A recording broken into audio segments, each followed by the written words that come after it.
Neste vídeo vamos falar sobre o multímetro da Fluke, modelo 287. Irei mostrar por que considero um dos melhores multímetros de mão que eu já trabalhei. Mostrarei suas principais características técnicas e farei medições mostrando suas qualidades.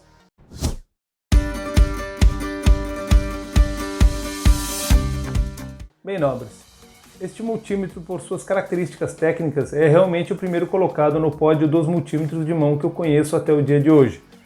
Digo isso pelas funções que ele possui e principalmente pela precisão que ele tem. Existem outros melhores? Claro que sim, mas estes são multímetros de bancada e não portáteis como este. Então vamos lá, mas antes não se esqueça de deixar aquele like, se inscrever no canal e compartilhar com seus amigos. Bem pessoal, este multímetro, como vocês podem ver, ele é um multímetro da Fluke, é relativamente grande. Ele é True RMS, ou seja, ele funciona, eu posso medir vários sinais com ele e ele vai me dar um valor RMS verdadeiro. Ele possui várias funções que a gente vai descrever cada uma delas já executando alguma medição para que a gente possa se certificar dela. Uma das características desse multímetro, ele possui várias funções integradas que a gente acessa através dos menus aqui das 4 teclas, F1, F2, F3 e F4. E através dos 4 botões aqui que a gente pode percorrer os menus. Tem um botão de range, ele tem um botão de info, como seria no computador um botão F1, o botão de luzinha e o botão de power para a gente ligar ele. Dando uma mexidinha básica, Então ele tem a função de setup, que a gente pode escolher várias funções internas que ele tem aqui, calibrações, contraste de display, enfim, várias opções que ele tem. Aqui na função menu, Então, como eu estou com a função de medir tensão alternada aqui, Que é medir o VCA, como está demonstrado aqui, eu tenho dentro dessa função várias opções. Eu posso medir frequência, percentual, Duty Cycle. Posso medir na função que eu posso navegar aqui no menu, Posso medir na tensão, medir a tensão alternada, medir uma função relativa e relativa percentual, medir o valor de pico e o fator de crista, o CF. Posso medir também a frequência em Hertz, o Duty Cycle e o período, medir o valor de tensão que a gente tem em dBm e a tensão também em dBV. Mas então vamos fazer algumas medições para comprovar isso. Na função tensão alternada, então aqui eu estou medindo a forma de onda da minha tomada, eu estou medindo 225 volts. Apertando um botão menu, a gente pode entrar no modo de medir o valor relativo, o valor de pico ou o fator de crista. Vamos aqui digitar o valor de pico, Então a minha forma de onda ela tem 225 volts RMS, com a tensão de pico máximo em torno de 309 e de pico mínimo de menos 313 volts. E um valor médio, como vocês estão vendo ali, de 226 volts. Com isso a gente já consegue fazer algumas análises interessantes, que diferentemente de outros multímetros. Vamos medir a frequência dessa forma de onda. Posso medir em Hertz, então, os 60 Hz que a gente tem aqui. Posso medir esse valor em dBm, vamos ver quanto que a gente tem aqui. A gente está medindo 49 dBm em uma carga de 600 ohms. O mesmo ocorre em dBV, 47,08 dBV. A gente pode medir o dBV com Hertz também, com a frequência que a gente está tendo aqui, então eu já consigo unir esses dois valores aí com duas medições ao mesmo tempo. É uma característica bem interessante desse tipo de multímetro. Uma função interessante desse multímetro é medir então o PWM, a largura do pulso que a gente tem. Então vamos lá, na função de tensão alternada, clicando em menu, vamos aqui em Hertz, a gente consegue escolher então o percentual. Então vamos lá, eu estou com uma frequência então aqui no osciloscópio, no meu gerador de funções de 1 kHz, com um Duty Cycle de 50. Vamos alterar isso para um outro valor. Chego no máximo aqui que o meu gerador de funções me permite, então que é 79,8%, E o mínimo, então, que é em torno de 20%, que eu tenho então medido aqui 20,1%. Na frequência de 1 kHz. Eu posso medir tanto o ciclo positivo, que está em 60%, como o ciclo negativo, que então vai estar em seus complementar, 39,2%. Para a próxima medição na escala de milivolts, tensão alternada, eu estou usando o gerador de funções então aqui do osciloscópio. Notem, eu estou com 1 volt de pico a pico. Aqui então meu valor RMS mostrado no osciloscópio é de 357 mV. E o valor medido aqui é de 353 mV, o que está muito próximo. Talvez eu tenha uma perda nos cabos aqui, que acabam mostrando. Mas vamos ver as opções que o multímetro tem neste caso. Eu posso medir então dBm, frequência, né? Então a gente pode medir vários valores aqui. Vou colocar aqui o valor de máximo e de mínimo, vamos ver o que vai acontecer. Eu tenho os valores de máximo e de mínimo, né, do valor que a gente está medindo aqui. Como a tensão está bem estável, né, então eu não tenho alteração nenhuma. Se eu alterar um pouquinho o valor aqui, né, notem que vai acontecer apitos aqui, né, mostrando que eu estou oscilando. Então vamos aumentar um pouquinho. Notem, né, que o valor máximo está aumentando, né? Então eu vou diminuir agora, o valor mínimo então vai ser detectado. Então se a gente quiser detectar valores, né, deixar o multímetro nessa função, detectando picos, né, máximos ou mínimos, né, é bastante interessante para a gente encontrar algum defeito em equipamentos. Função de Hertz, né, eu estou então com uma frequência de 60 Hz nesse caso. O equipamento ele consegue medir valores bem mais altos, né, do que isso. Então vamos ver qual é o limite que a gente tem aqui. Eu vou aumentar a frequência do gerador de funções e vamos ver até que valor que a gente vai conseguir obter aqui no equipamento. 7,5 kHz, 50 kHz, 300 kHz, 1 MB, pessoal. Então é o valor, né, limite que a gente tem de medição de frequência neste multímetro. Valores em dBm também, conforme mencionado antes.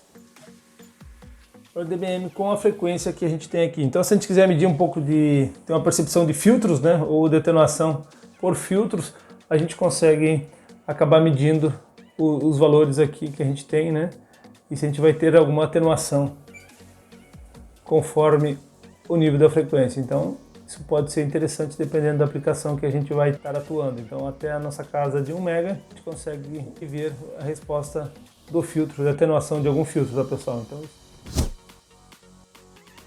a próxima função que a gente tem aqui, pessoal, é o valor que mede o valor DC. Como eu estou com uma forma de onda puramente alternada, eu não tenho um valor DC aqui. Então vamos aplicar um valor DC aqui e vamos ver o que ele vai nos dar. Offset. O valor de offset aqui de 100 mV ajustado é o valor que eu estou medindo lá. Vamos aumentar isso para 1 volt. 1 volt ajustado. Esse é o valor medido com 4 casas decimais. Vale lembrar, né, a escala máxima do valor que a gente pode medir então em níveis DC são 1000 volts e em AC também 1000 volts. Uma coisa interessante, tá, pessoal, que é um fator que tem nesse instrumento, a possibilidade de a gente medir um valor de tensão contínua somado com a tensão alternada. Então vamos lá, eu tenho a função AC mais DC. Então eu quero medir o valor que eu tenho AC e DC nesse meu equipamento. Então AC eu não tenho nada, como vocês estão vendo aqui, e o valor de tensão DC que eu tenho aqui é em torno de 1 volt. Vamos aplicar uma forma de onda alternada com o valor de 1 volt de pico a pico, e aqui vamos ver com um offset de 1 volt. Então a gente consegue perceber, então, pessoal, que eu tenho uma componente DC de 1 volt com um valor RMS então de 0,35, o que condiz, né, com as medições que eu tenho aqui no meu osciloscópio, que é uma tensão DC RMS então de 1 volt, aproximadamente um valor RMS em AC de 358 mV. Fazendo as medições de AC em DC, a gente consegue determinar ripple de fonte de alimentação, a gente consegue ver vários problemas de maneira simplificada apenas em uma medição, em uma mesma medição. Isso faz com que a gente ganhe tempo no desenvolvimento de algum projeto e também facilita encontrar algum defeito em algum equipamento. A próxima função que a gente tem aqui, né, pessoal, vamos medir o valor em milivolts. A função em milivolts, né, obviamente ela traz uma escala com maior precisão. A gente consegue medir aí com a precisão até na escala de 500 mV, que é o que a gente está agora, com a precisão de até 0,025%. Né? Então é um valor muito preciso, né, de medição muito preciso. Aqui também a gente tem a opção de medir, né, a função de temperatura nesse mesmo modo, né? Vamos aqui medir então o valor que a gente quer. Por exemplo, o valor AC/DC também com as mesmas opções que a gente estava vendo ali antes, né? Notem que eu tenho um valor AC e um valor DC aqui medidos juntos. Eu posso ter o valor AC e DC separados. Vamos ver aqui, estou com o valor DC então de 500 mV, que é o offset que eu coloquei, com um valor RMS aí de em torno de 176 mV. Né? Então, pessoal, na função de milivolts em DC, a gente tem a opção de salvar, né? Então a gente pode salvar aqui, simplesmente salvar, né, a forma de onda que a gente tem, apertando Save, ou guardar também essa forma de onda que a gente tem aqui. Então vamos gravar, né, ao longo do tempo essa forma de onda.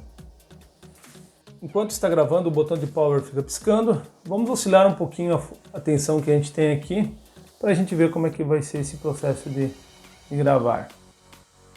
Em 250. Vamos reduzir aí para 150 também. Notem, né? Agora vamos dar um stop. E vamos ver como foi a forma de onda. Eu posso salvar essa forma de onda, esse conjunto, né? Ou dar uma visualizada nela. Essa é uma das funções bem interessantes desse multímetro, que é o Data Logger, né? Notem que eu estou saindo de 0 até 240 mV, né, DC, e aqui eu tenho então os valores que eu tive medido ao longo do tempo. Notem que eu consigo excursionar, né? Nesse ponto aqui, ele me mostra que eu cheguei em 256 volts. Essa tensão ela caiu para um mínimo aqui de 146,1 mV, né? Às 11 horas e 22 minutos. Com isso eu consigo ao longo do tempo, né, sabendo a data que eu tenho ajustado aqui, né, sabendo a data e sabendo o horário, eu consigo determinar, né, qual ou quando, né, foi o problema que eu tive no circuito que está sendo analisado. Então isso aqui é bastante interessante, bastante útil, tá? A memória do equipamento é grande, então faz com que a gente consiga deixar ele analisando por bastante tempo. Pessoal, aqui no caso eu estou medindo tensão, né, mas vamos fazer um teste aqui com temperatura. Agora eu inseri um sensor do tipo K, um sensor de temperatura do tipo K, eu quero medir a temperatura. Notem que eu estou medindo em milivolts DC, né? Então a gente vai em menu, escolhe a função temperatura, Fahrenheit ou em Celsius, né? Vamos escolher em Celsius. Eu estou medindo aqui a temperatura no meu ambiente em torno de 26,4 graus. Eu quero gravar, né, as oscilações ou as variações que eu tenho ao longo do tempo. Então a gente vai lá em Save, vou lá em Gravar, Record, e vou iniciar. Nota então que eu tenho 26,2, vamos esquentar um pouquinho, né? A temperatura então vai subir. É um valor de em torno de 36 graus, que é a temperatura do corpo. Retirando, né? Ele começa a resfriar. E a gente já vai conseguir então ver o gráfico da oscilação da temperatura que a gente teve ao longo do tempo. Notem, né, pessoal? Então a gente iniciou lá a nossa temperatura com o valor aqui de 26,1 aproximadamente, e a gente foi aumentando a temperatura até o valor máximo que a gente chegou aqui de 36,1, e depois novamente a temperatura voltou a baixar. Então, pessoal, essas funções, né, de Data Logger, né, é muito interessante. Como é que a gente faz para descarregar, tá, pessoal? O equipamento, descarregar esses dados. Esses dados eles podem ser salvos, né, no meu equipamento. E eu posso retirar, né? Como eu retiro, tá, pessoal? Existem duas opções. Uma opção é o Fluke Connect, que é um acessório que a gente pode conectar nessa porta e transmitir isso via Wi-Fi. Existe também um adaptador USB que a gente consegue comprar e adaptar nessa saída ótica, né? E fazer a leitura, baixar esses dados para o computador, então fazer análise dos gráficos através dessas informações baixadas. Na próxima função a gente pode testar a continuidade, né, de algum equipamento, de algum fio. Eu posso medir a resistência ohmica e também, o que é interessante, medir a condutividade, né, em Siemens, né? Então vamos lá. Agora eu conectei aqui na entrada do meu osciloscópio. Estou medindo aqui então o valor da impedância do meu equipamento, aqui do meu osciloscópio, 10 MΩ. Posso medir o valor dessa condutância, né, em nanosiemens. Vamos tirar aqui e vamos ver. Então, se a minha resistência, nesse caso, é uma resistência que tende ao infinito, quando eu estou medindo a condutância, né, do equipamento, é um valor muito pequeno. Se na resistência ela tende ao infinito, a condutância então é o inverso da resistência. Eu tenho aqui então 0,03 nanosiemens, que é um valor muito pequeno. Agora, se eu curto-circuitar, eu tendo a um valor finito, que mostra, né, que a minha condutância aqui ela é muito alta, porém a minha resistência, se eu for medir nesse caso, é um valor muito baixo. Ou posso medir a função de bip aqui, né, pessoal? Como a função de bip, note, né, que o meu sinal ele foi para 5,35 volts, que é a tensão do sinal em aberto. Então notem que eu vou curto-circuitar aqui agora. Uma característica de multímetros com boa qualidade, né, é a rapidez na resposta, né? Notem, é muito rápido. A função relativa, né, pessoal? Eu quero medir, então, eu sei que a resistência que eu tenho na minha ponteira é um valor de 0,1 ohm. Então, se a gente vem aqui em relativo, eu posso zerar, né? Zero o meu valor e a partir das medições que eu vou ter aqui agora, eu começo a fazer, então, novas medições e descontando esse erro que eu tenho, que é de 0,1 ohm. Então, para isso, a função relativa é bem interessante. Então, a próxima função é medição de capacitores e de diodo.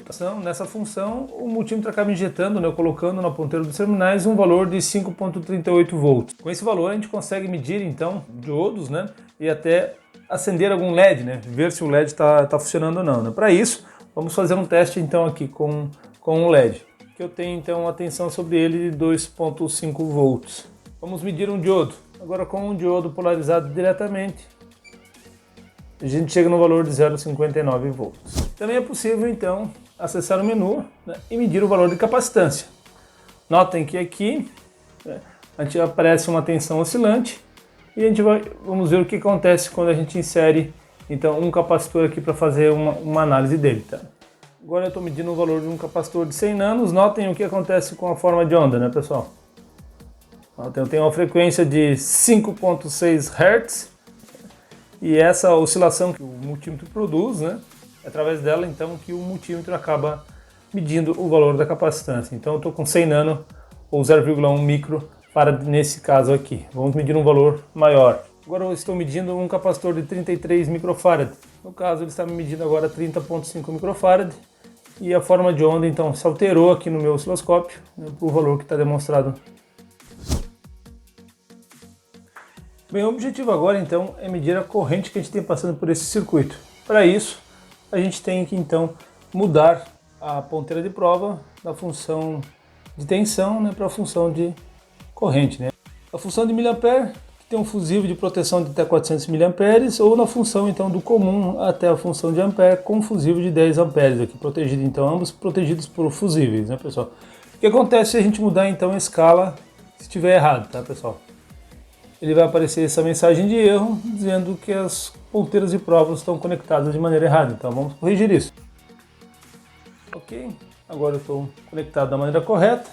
Eu estou com a forma de onda senoidal aqui, pessoal, na frequência de 1 kHz, com uma amplitude então de 2,5 volts pico a pico aqui, então com os valores medidos. Aqui eu montei o circuito então com o meu gerador de funções nesses dois pontos. Aqui um resistor de 100 ohms que está ligado no osciloscópio. A gente vai ver a forma de onda que está representada por ele, né?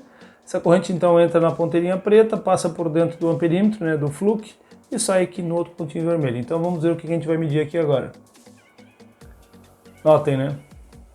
Então eu estou com um valor aí de ACRMS, então de 587 mV sobre o resistor, né, de 100 ohms, que vai me dar uma corrente então de 5,8 mA alternado. Então esse é o valor que a gente tem aqui sendo medido nesse momento. Outras funções que a gente tem aqui, né, pessoal? A gente pode medir ele, tanto a componente DC dele, a gente pode medir a frequência. Será que a gente consegue medir então a frequência? Vamos ver o que acontece aqui. Qual é a frequência dessa forma de onda? Notem que eu estou com a forma de onda com 1 kHz. Né? Eu consigo medir a frequência então tanto em tensão quanto em corrente também, tá, pessoal? Então isso é um valor bem interessante, né? Um dado bem interessante aí para a gente poder medir, né, a corrente, se for o caso, medir a corrente e a frequência que a gente está tendo em inversores de frequência ou em outras situações aí, onde a gente precisa saber a frequência da corrente que a gente está tendo. Posso medir o fator de crista que a gente tem nessa corrente e posso medir a componente AC/DC. Eu vou medir a corrente AC e DC. Vamos acrescentar um valor de corrente DC aqui. Acrescentei um valor de corrente DC aqui, né? Notem que eu estou medindo então a minha componente alternada não se alterou e minha componente DC então aumentou um pouquinho. Então isso, com esse multímetro também, nessa função a gente consegue medir tanto a corrente alternada quanto a componente DC que a gente tem inserida, né, nessa corrente que a gente está medindo. Isso nos auxilia muito nas medições para encontrar alguns problemas. E claro, né, finalizando, eu posso salvar, né, também recordar essa forma de onda num gráfico de modo a ter, né, esse valor representado na tela ao longo do tempo. Esse é o gráfico que ele acabou mostrando essas oscilações que a gente fez aqui no valor da amplitude da tensão. E por último, né, pessoal, a gente tem a função de medir corrente, então, na casa de microamperes. Não é o caso aqui, né, a gente não vai medir nada tão pequeno, né, mas a gente consegue medir, então, também tendo todas essas opções que a gente já viu até então. Pessoal, para trocar a pilha, né, como é que faz, né? A gente abre aqui atrás, né, do equipamento, é bastante simples. A gente consegue retirar, então, essa tampa traseira. As pilhas ficam nessa parte de trás, né, são 6 pilhas AA, que o equipamento utiliza, e aqui a gente tem acesso facilmente, né, aos dois fusíveis, né, o fusível de 400 mA e o fusível de 10 amperes.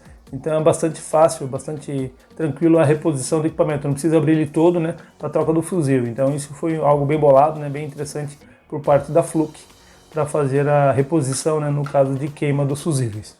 Essas são as principais informações sobre o Fluke 287. Se gostou deste vídeo, deixa aquele like e não esqueça de compartilhar com seus amigos amantes da elétrica e da eletrônica. Um grande abraço a todos e até o próximo vídeo.